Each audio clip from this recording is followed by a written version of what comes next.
First-person puzzle games are not for everyone, and from time to time, one of them gets a lot of attention. Games like Myst, Portal, and The Witness, for example.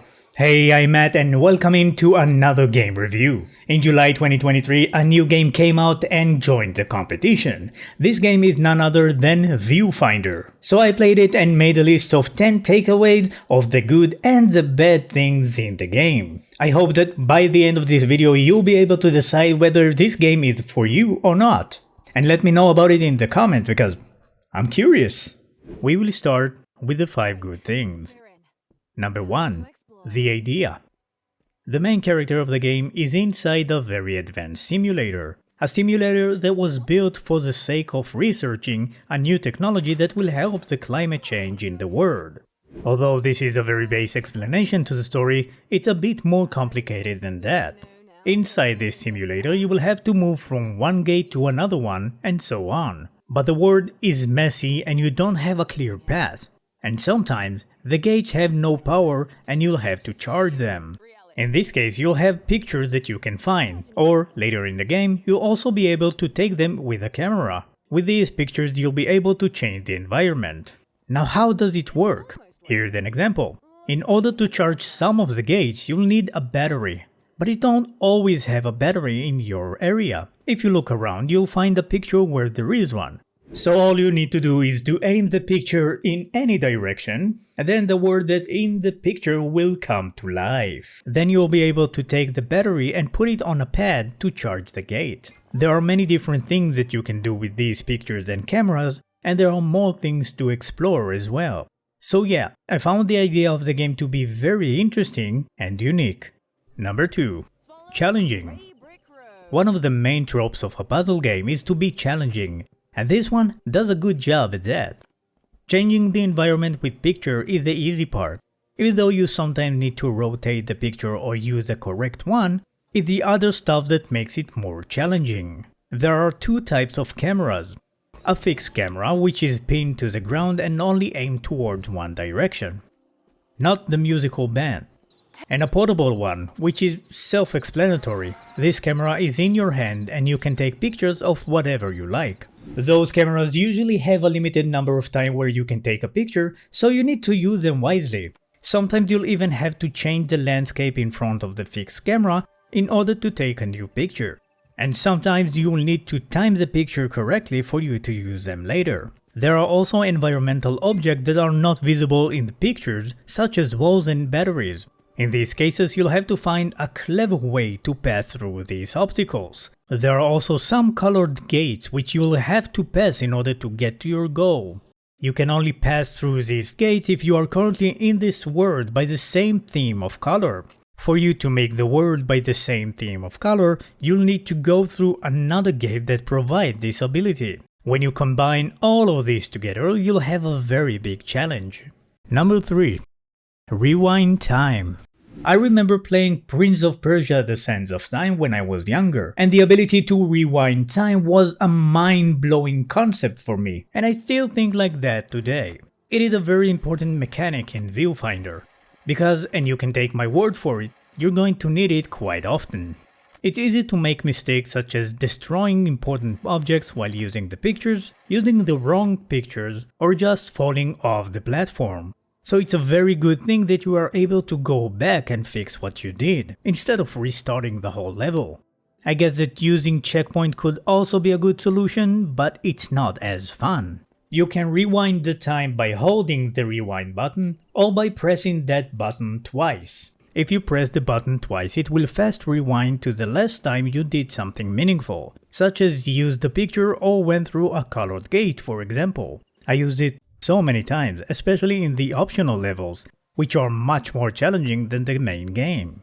It's a very helpful tool and I think that you'll have a fun time with it as well. Number 4. World building. There are 5 chapters in the game. Each chapter is in a different location and has several levels and optional challenges. You will move from chapter to chapter by riding a cable car. This gives you the opportunity to see the world around you. It is a beautiful world indeed. My only issue with this is that it's a bit hard to see the environment due to how thick the cable car is. but you can still see a lot, and what you'll see isn't beautiful. The colors are easy on the eye and helping to shape the overall vibe of the game. The story is told in a very good way, even though I didn't find it very interesting. You have a few ways to learn more about the world. There are gramophones that are scattered across the levels that you can listen to. These gramophones are somewhat like blogs of the people that created this virtual world, and you will listen to their thoughts, ideas, and even relationships. It's a very cool and easy way to add more to the story, but not something that is mandatory to get into. You can also find collectibles and documents that are also contributing to the world building. There's also companionship that you have, which also add a lot to the game, and this is where we move on to the next thing in the list. Number 5. Companionship. There are 2 companions that accompany you along the way, Jesse and Kate. Jesse is a technician that lives in the real world. Nice one. Huh? That's weird. Sorry, the simulation is really buggy on my end, but... And at the beginning she's communicating with you at ease. However, as you go further into the simulation, the connection with her is starting to be problematic. At that point she starts calling you to a landline phone that is in the simulation. Kate is an AI cat that accompanies you most of the journey in the simulation. He's talking to you quite often and gives you compliments for solving puzzles from time to time. It's very obvious that the developers added these two just to keep you entertained, and there isn't much to them other than that. They are not very helpful. However, I do find them to be a good thing in the game because they add more color to it. I did enjoy listening to them and petting Kate from time to time. Without these characters to talk to you throughout the game, it would have been very empty and very boring. I'll be blunt, I want to make more of these kind of videos, but I cannot do it all by my own. I need your help. So if you don't mind, leave a like, subscribe, leave a comment, and let's continue with the list. The 5 bad things. Number 1. Not using its potential.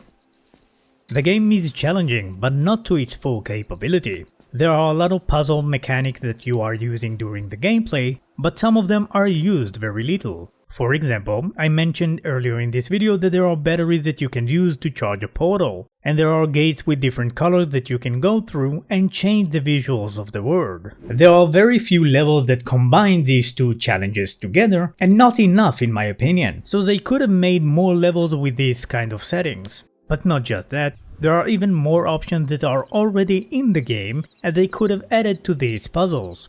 It seems like they held back when it comes to the challenging part of the game, which is really weird because they could have made them optional puzzles, which is something that does exist in the scope of this game. It's a bit of a shame in my opinion. There's so much potential. Number 2. Sitting.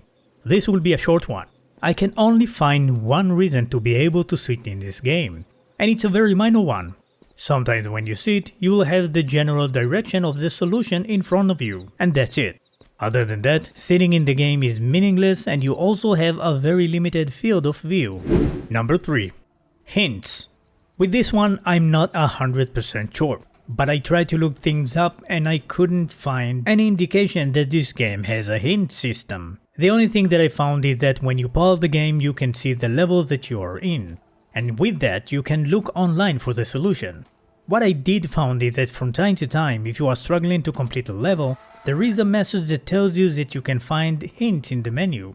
And when I tried to find it, well, I didn't. Now this is the problem that I have with this. If there is a hint system, it should have been much easier to locate. But if there isn't one, they should have at least be a bit more straightforward about it. I'm aware that not all puzzle games have hint system, but if you make a message that indicates towards a solution and hints, then you should add it to the game in a more accessible way. Number 4. The vibe. Although the world building is quite good, the vibe in it is a bit off. It's kinda hard to explain this feeling, but I will try. The story is getting darker as the game progressed, but at the beginning it was kinda fun and loose. As the game continues and the story gets darker, you should have imagined that the air in the game will move in the same direction. But it doesn't feel like it at all. It feels like the whole game is with the same happy vibes as the beginning, while the story becomes more serious. And the best example for it is the character Kate the cat. Is that how you pronounce it? From time to time, he will share a sad part of his former owner's life. These parts are sad on paper, but due to the vibe of the game, it just doesn't fit. I believe that if they would have made the background music and the world lighting a little bit darker, it would have been much more fitting and even more impressive in a way.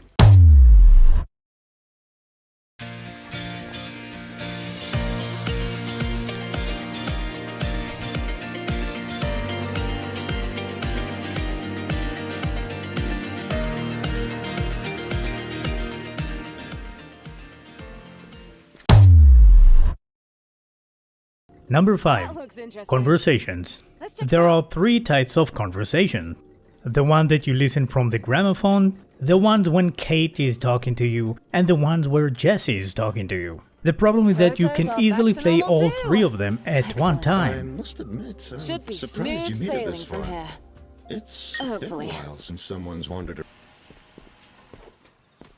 And in this case, you can't really understand or listen to any of them. Of course, you don't have to play all of them at the same time, but you can't really know when will Kate speak, so it is bound to happen to you. And that's frustrating, especially if you are interested in listening. So yeah, that's bad. And that's it for the video. If you played this game, please let me know what do you think about it in the comment below. And if you didn't play it, let me know, do you want to play it now? Now thank you so much for watching it up until now. Leave a like, subscribe, leave a comment, check my other content, and don't forget, enjoy your games.